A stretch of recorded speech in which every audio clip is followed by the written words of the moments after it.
പുതിയൊരു വീഡിയോയിലേക്ക് എല്ലാവർക്കും സ്വാഗതം. ഇന്ന് നമുക്ക് ഒരു പ്രൊഫൈൽ എങ്ങനെ കോപ്പി ചെയ്യാൻ നോക്കാം.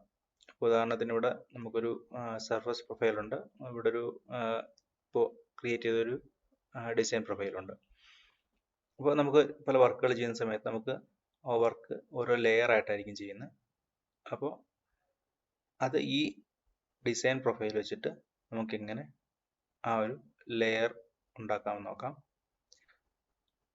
അപ്പോൾ ആദ്യമായിട്ട് ഈ ഡിസൈൻ പ്രൊഫൈല് ഞാൻ സെലക്ട് ചെയ്തു. ജോമെട്രി എഡിറ്റിൽ വന്നതിന് ശേഷം ഇവിടെ കോപ്പി പ്രൊഫൈൽ കൊടുക്കുക. അപ്പോൾ ഈ സോഴ്സ് പ്രൊഫൈൽ ഇൻഫർമേഷൻ നെയിം അതായത് നമ്മൾ കൊടുത്തിരിക്കുന്ന ഡിസൈൻ പ്രൊഫൈലിൻ്റെ പേര് P1 എന്നാണ്. അപ്പോൾ ഇവിടെ ഓവർ റൈറ്റ് ചെയ്യണോ അതോ ക്രിയേറ്റ് ന്യൂ പ്രൊഫൈൽ കൊടുക്കണമെന്ന് ചോദിക്കുന്നത്. അപ്പോൾ ഇവിടെ ഓവർ റൈറ്റ് ചെയ്യണോ അതോ ക്രിയേറ്റ് ന്യൂ പ്രൊഫൈൽ കൊടുക്കണമെന്ന് ചോദിക്കുന്നു. നമുക്കിവിടെ ക്രിയേറ്റ് ന്യൂ പ്രൊഫൈൽ കൊടുക്കാം. പിന്നെ ഈ സ്റ്റേഷൻ റേഞ്ച് നമുക്ക് ഇഷ്ടമുള്ള ആ ഒരു സ്റ്റേഷൻ റേഞ്ചിലോട്ട് കൊടുക്കാം. ഇപ്പോൾ ഇവിടെ എവിടെയാണ് സ്റ്റാർട്ട് ചെയ്യുന്നത് വെച്ച് കഴിഞ്ഞാൽ അങ്ങനെ സ്റ്റാർട്ട് ചെയ്യാം. അവിടെ ഇപ്പോൾ നമുക്ക് ഇന്ന സ്റ്റേഷനിലാണ് എൻഡ് ചെയ്യുന്നത് വെച്ചാൽ അങ്ങനെ എൻഡ് ചെയ്യാം. അപ്പോൾ ഇവിടെ ഓക്കെ കൊടുക്കാം. അതിനുശേഷം ഈ റൈസ് ഓർ ലോവർ PVI എന്നുള്ളത് ക്ലിക്ക് ചെയ്യുക. അതിനുശേഷം നമുക്ക് ഈ ലൈനിന് മുകളിലോട്ടാണോ താഴോട്ടാണോ വേണ്ടതെന്ന് നോക്കുക. അപ്പോൾ ഇവിടുന്ന് എനിക്ക് ഇതിന് മുകളിലോട്ട് ഒരു 50 സെൻറ്റിമീറ്റർ മുകളിലേക്ക് അടുത്തൊരു പ്രൊഫൈൽ വേണമെന്ന് വിചാരിക്കാം. അപ്പോൾ അവിടെ 0.5 കൊടുക്കുക, ഓക്കെ കൊടുക്കുക. ഇപ്പോൾ ആ ഒരു പ്രൊഫൈല് 50 സെൻറ്റിമീറ്ററിലോട്ട് ഓഫ്സെറ്റ് ആയിട്ടുണ്ട്. അപ്പോൾ ഇത് ഈ താഴോട്ടാണ്, ഇപ്പോൾ ഈ ലൈനിന് താഴോട്ടാണ് വേണമെന്നുണ്ടെങ്കിൽ നമ്മൾ മൈനസ് കൊടുത്താൽ മതി. ഉദാഹരണത്തിന് ഈ ഒരു ലൈനിൽ നിന്ന് നമുക്ക് താഴോട്ടാണ് വേണമെന്നുണ്ടെങ്കിൽ ജോമെട്രി എഡിറ്ററിൽ ഇവിടെ വീണ്ടും കോപ്പി ചെയ്യുക. അപ്പോൾ ഈ ഒരു ഇതിൻ്റെ ഒരു കോപ്പി ആയിട്ടുണ്ട്. അപ്പോൾ ഇവിടെ ഓക്കെ കൊടുക്കുക. വീണ്ടും ഈ റൈസ് ഓർ ലോവർ PVIs എന്നുള്ളത് ക്ലിക്ക് ചെയ്യുക. അപ്പോൾ ഞാനിവിടെ -0.4 കൊടുക്കുന്നു. ഇനി 40 സെൻറ്റിമീറ്റർ ഇതിന് താഴേക്കാണ് വേണ്ടിയുള്ളത്. അപ്പോൾ അത് കൊടുക്കുന്നു.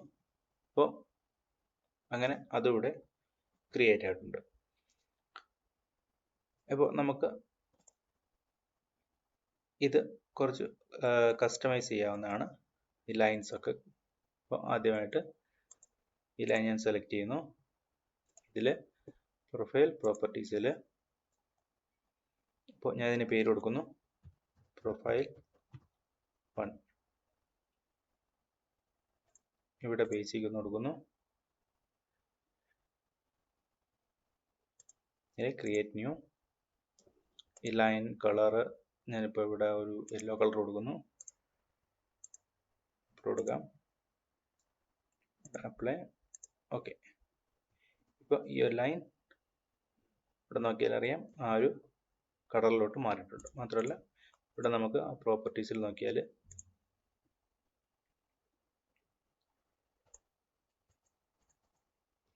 ആ പ്രൊഫൈൽ 1 എന്നുള്ളത് ഇവിടെ വന്നിട്ടുണ്ട്. അതേപോലെ ഈ എല്ലാ ലൈൻസും നമുക്ക് മാറ്റാൻ പറ്റും. അപ്പോൾ ഉദാഹരണം വീണ്ടും ഇത് സെലക്ട് ചെയ്യുന്നു. പ്രൊഫൈൽ പ്രോപ്പർട്ടീസിലേക്ക് വരുന്നു. ഇവിടെ ഇതിന് പ്രൊഫൈൽ 2 എന്ന് കൊടുക്കുന്നു. ഇവിടെ ക്രിയേറ്റ് ന്യൂ കൊടുക്കുന്നു. ലൈനിൻ്റെ കളറ് നമുക്ക് ഇവിടെ ഒരു ഗ്രീൻ കൊടുക്കാം. അപ്ലോഡ് കൊടുക്കുന്നു, ഓക്കെ. അപ്പോൾ അത് ഗ്രീൻ ആയിട്ടുണ്ട്. ഈ പ്രൊഫൈലിൻ്റെ പേര് ചേഞ്ച് ആയിട്ട് പ്രൊഫൈൽ 2 ആയിട്ടുണ്ട്. അപ്പോൾ ഇതുപോലെ നമുക്ക് ഓരോ പ്രൊഫൈല് നമുക്ക് ആവശ്യമുള്ള രീതിയിൽ ഇങ്ങനെ ഓഫ്സെറ്റ് ചെയ്ത് ഉപയോഗിക്കാൻ പറ്റും.